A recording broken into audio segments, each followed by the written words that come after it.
Suicide grief isn't all that different, right? Hi, I'm Jeff Jackson, and I counsel people who've lost someone they love to suicide. I've met many people who, before coming to a suicide loss support group, first tried a general grief group. And they often had an unsatisfying experience there and felt like the others in the group, even though they were grieving too, just didn't get it. That's because suicide grief is different. And if you've lost someone to suicide, it helps to understand how your grief is different, because suicide grief is complex.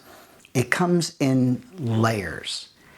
And part of what feels overwhelming right now is that you're probably trying to process all of it at once, which is almost impossible for anyone. You might find it easier if we break it down and process it in smaller pieces rather than as one giant bundle of emotions. So let's do that. First, we do share all the basic components of grief with people who've lost someone to cancer or an accident or natural causes. We have sadness. We miss the person we lost terribly. There's a hole in our lives that they once occupied. There's the same shock and denial, and I know you felt both of those. But that's kind of where the similarities end. Because on top of that, we have additional layers of emotional turmoil to combat.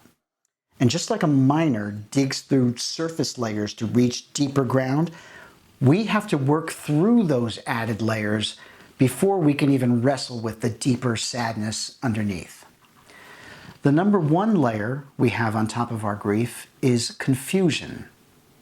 Suicide confounds and deceives those of us left behind. It fools us because it certainly appears that the person we lost made a conscious choice and took deliberate action to end their lives. Some even carry out elaborate plans or persist through multiple attempts. As a result, we feel fundamentally disconnected from the person we lost.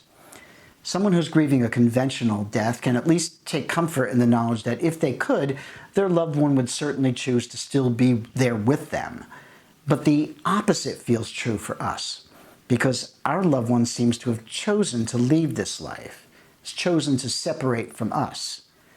But I said that suicide deceives us because those are false perceptions. The person you lost only appears to have made that choice because their underlying illness left them no other choice but to escape the agony that was their everyday life.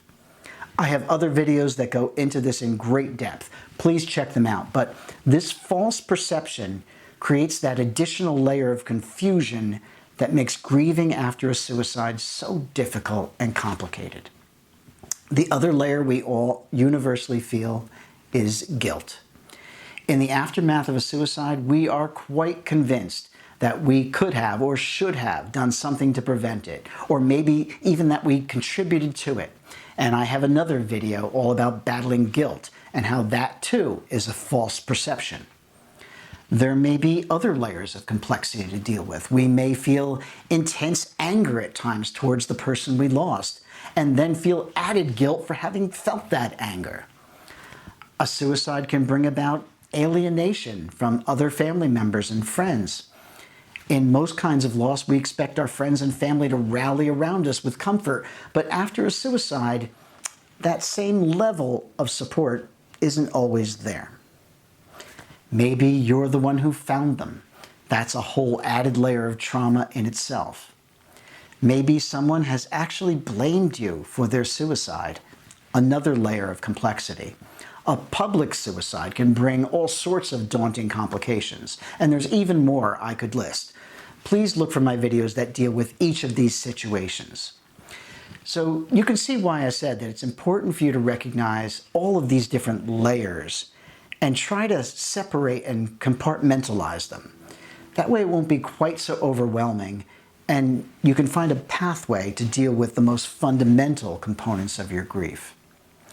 If this has been helpful for you, subscribe or follow, and check out my other videos at makingsenseofsuicide.health.